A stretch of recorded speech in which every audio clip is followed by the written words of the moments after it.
Behold my family of Tarrasques. Tarrasques. What's the plural of Tarrasque? My family of Tarrasque. If you're a fan of Dingo Doodles, then you definitely know about the Fool's Gold Tarrasque. Maybe you even saw this on a Critical Role. You know what this is, that's why you're here. As is often the case when a real cool mini is released, there's also an STL option for those of us with 3D printers. But when you look at something this size, you may wonder, how big can I print it with my printer? That's why I have all of these. Now I've printed these on 3 different printers, 2 different resin printers and 1 FDM printer. Those are what I have, so that's what I had to work with.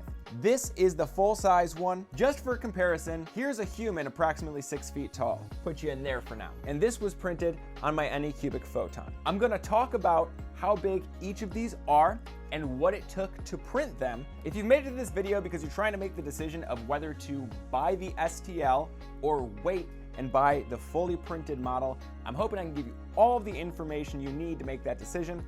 So let's just dive in. First, a few disclaimers. 1, this is not a sponsored video. I was not given anything for free in this process. I got access to the models about a week early, so I'm gonna be giving an honest review of this STL file that I paid for with my own dollary dues. Also worth mentioning, I'm not the greatest 3D printer in the world. I do sell some prints in my Etsy shop, these cool can holder mugs, but mostly when I print FDM models, I go for supportless models. FDM supports are still a little tricky to me. I started with resin printing, where placing and removing supports is a little bit easier in my opinion. With FDM, support removal is a whole pain. So you'll notice not only some places on these that need quite a bit more cleanup, but also some major errors in the printing. You'll notice gaps on these. We'll talk a little bit about the tolerances and fitting the pieces together as they are cut and keyed to be printed separately. I just want to make it clear that I'm not here to give you tips on how to support your models. There are people who are much better for that on YouTube. What can you do with this STL? That's what I'm here to talk about. So with all that out of the way, let's dive in and look at how big you can actually print on different kinds of printers.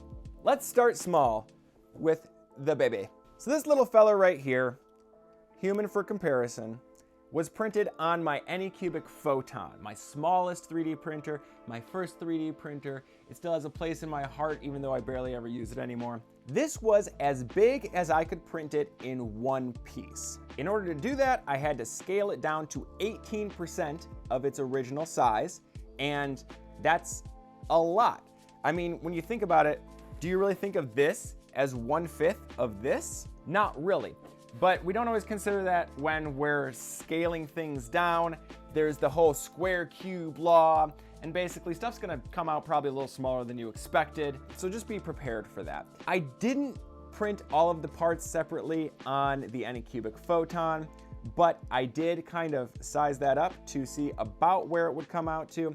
And basically, if you printed all of the parts separately, you could probably do it to somewhere around 30% of the original size, which is gonna be somewhere between this and this. All in all though, on my Anycubic Photon, again, that's not a mono, that's an original Anycubic Photon.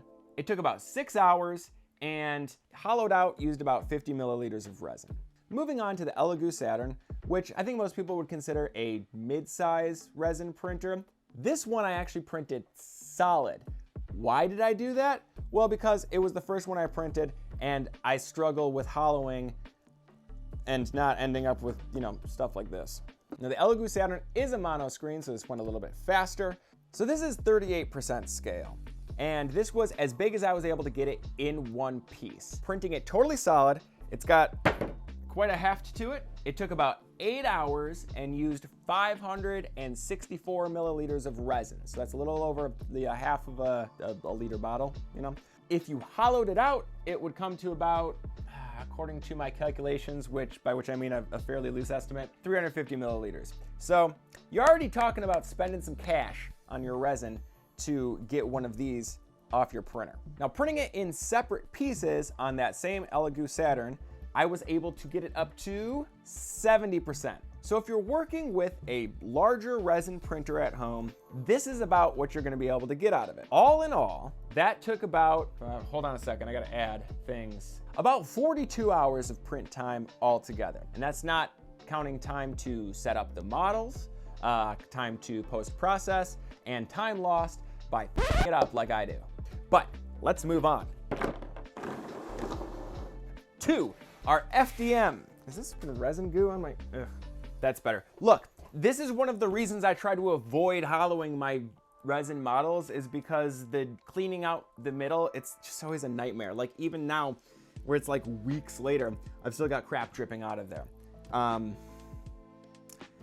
Yeah, I don't know what to do about that. Now the FDM printer that I use is an Ender 6. It has a pretty big print volume, 250 millimeters by 250 millimeters with about a 400 millimeter Z-axis depth.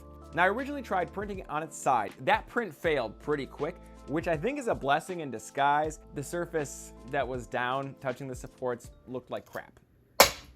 So instead, I oriented it straight up and saw how big I could get it, which was 62%. So slightly smaller than the largest I was able to make on my Ender in pieces, even given that I'm not so good at FDM supports, just used tree supports everywhere. And though I need some more cleanup, I'm pretty happy with this one. It's gonna need very minimal repairs. I might have to rebuild some claws, but all in all, I think I might just do some cleanup and sculpting repairs on this one rather than reprinting it, because I'm pretty happy with how it came out. Also, it took 74 hours. So, you know, and when I say it took 74 hours, I honestly don't know where I got that 74 hours figure from, because looking back at the actual footage of setting up the file, it was 4 days and 5 hours, which is like over 100. So yeah. Point is, it's a very long print, and as we all know, with a very long print, there's a lot of opportunity for it to get screwed up, because you know, you have to sleep eventually. If you're gonna put this on the table next to regular humanoid size minis, it's an intimidating monster. If you walked up to that, would you not pee your pants? Finally, the Big Mama Jamma. Big Mama Tarrasque. This is the full-size model, printed in these separate keyed and cut pieces. Altogether, it took, I don't know, like a week. The big pieces, like the body, were about 2-day prints. Same goes for the tail, the head. The smaller pieces, you know, obviously much quicker. Like this arm was, what, 4 hours? So we're still looking at an awful lot of work. All in all, though, it took about a spool and a half of FDM, about, you know, 1.5 kilograms. That was including supports, the way I supported it. Again, these are gonna vary a little bit based on exactly how you set up your supports, but this should give you a ballpark of what it is you're jumping into. I don't know, I gotta decide whether I'm gonna reprint these or just try to repair them. What do you think? Which would you like to see a video on? Do you wanna see me reprint this or repair the pieces with green stuff? I don't know, what's more interesting to you folks? So that's basically your options for sizes on different printers. Let's talk a little bit about some of the specific challenges I ran into. I was getting errors throughout the process of some of the parts not being manifold. If you work with 3D printers and you've done this sort of stuff before, you've probably run into this. It's really not that big of a deal. What's a little bit more of a big deal is kind of the way these are constructed. Now, I'm not an expert in 3D modeling, but these were put together by an expert in 3D modeling. So I assume that they know what they were doing. Even so, each one of these plates on the back and on the legs and such are kind of their own piece, and the way they fit into each other makes for a really beautiful model, but a little bit of complication while you're printing, especially in resin. The reason for that is when you hollow it out, which you're probably gonna wanna do, you end up with a hollow space inside of each of these plates. And now those can kind of be separated from the other hollow spaces, depending on how thick you make your walls, so on and so forth. So it's just something to look out for when you're setting up your models for printing to make sure you don't have any cavities that aren't drilled through and connected to other ones. Tolerance. These are, of course, cut and keyed to be able to slip together, in addition to just having to sort of sand out some of the extra crap left from supports and such. I also had a situation, let's take you apart, with this piece right here, where at some point during the end of the print, it sort of got off by a little bit, and it built out a big chunk on here, which made it even harder to fit the pieces together. So I had to grind away with my Dremel a fair amount of this, and if you've ever sanded PLA, you know that if you're using something like this, it has a tendency to just sort of melt. Now, when I originally conceived of this video, I also was gonna look at how many pieces I would have to cut the model down into to print on both the Anycubic Photon and the Elegoo Saturn. However, I am not going to be able to cut and key as cleanly as they did. So breaking this tail, for example, down into pieces like that big would be a whole lot of work and probably come out kind of ugly. One of the great things about how they separated this model down is the fact that they have the plates all in full pieces, so that this plate is attached to this piece and it covers up and hides the seam pretty well, or at least it would if I had better dimensional accuracy. Whereas if I was cutting it down, I would probably have, you know, flatter sections, and it's just creating, look, it would be a nightmare. You guys want me to do it? Like, if you really want me to do it, I'll tell you what, if this video gets a high number, let's set a number. I'm gonna let my editor decide.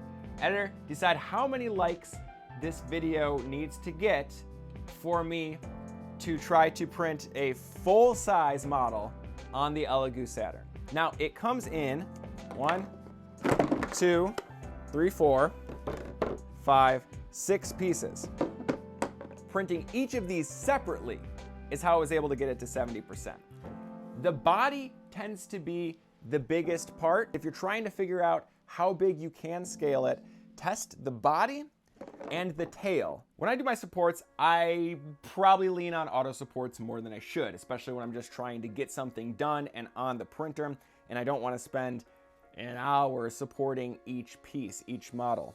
If I had taken more time, I could have probably gotten clean prints on the first run, and I know some of you are already going to be in the comments like, no, well, if I printed it, it wouldn't have the holes in the things, and I can make it better. You know what? I don't give a fuck, okay? But I'm sure somebody out there does, so if you've got tips, be sure to leave them in the comments. It's so spiky, you know? There's no good orientation for it, is one of the things. And I really admire people who can take something like this and just eyeball it and get a great print out the first time. If you manage to get a great print, make sure to post it on Twitter or something and tag me, because I want to see somebody get a perfect print the first time. I'll be impressed. If you pre-order the STLs, how long do you have to wait for them? Well, not at all. If you just want the STLs for the Tarrasque and all the Fool's Gold Party and villains and stuff, that's 40 bucks. Now, if you want to save yourself all this hassle and you don't mind waiting, you can get the physical mini. Those are expected to start shipping sometime around September, or at least go into production then. Just know that if you want to get the physical mini produced and sent to you, it's going to take a bit. How much is it going to cost? As I start with things so organized, and then I knock them all around. If you pre-order the Tarrasque Mini, and again, you're gonna get the full-size one. This bad boy right here, you know, this Mama Tarrasque, it'll cost you $120, which is cheaper than the ultimate price of $150. That's what it'll cost after they go into production. If you order the physical printed mini, it's gonna be injection molded. It's not like there's somebody gonna be printing these off one by one. So you can be pretty confident that you're going to get a beautiful, big Tarrasque that's gonna look a little better than this abomination that I've managed to print out. I'm being mean. You're not an abomination. You're beautiful. Again, you're gonna have to wait, but personally, I think the wait is worth it. So, final thoughts. If you want to print this yourself, it's gonna be a project. If you enjoy the project, if you enjoy the process, then that might be the best option for you. If you don't, you might just want to wait to buy it. I might still just end up pre-ordering the physical mini with no regrets. I don't think it's a bad deal. 120 bucks, or even when it comes out, 150 for a model this size with this level of detail. And I know that it's a lot of money, but people got to be paid for their work, and they deserve to be paid, you know, adequately for the amount of time, effort, and skill it takes to design and produce things like this. So, yeah. Is it cheap? No. Is it real cool? Yeah. But again, if you just enjoy 3D printing, or you want to be the first person you know to have one of these to bust out at the gaming table, then go for it. Get the model. Give it a try. Be sure to tag me in your posts. I hope this answered most of your questions about the model, so you can make a decision of whether or not it's going to be worth getting, or whether or not you're going to be able to handle putting it together yourself. If you have any more questions, please leave them in the comments. If you think things that I said were wrong or stupid, go ahead and leave those in the comments too. Just don't be a total dick about it, and you know, I'll be happy to have that feedback. Until next time, remember, you don't have to be good at stuff to do it on the internet.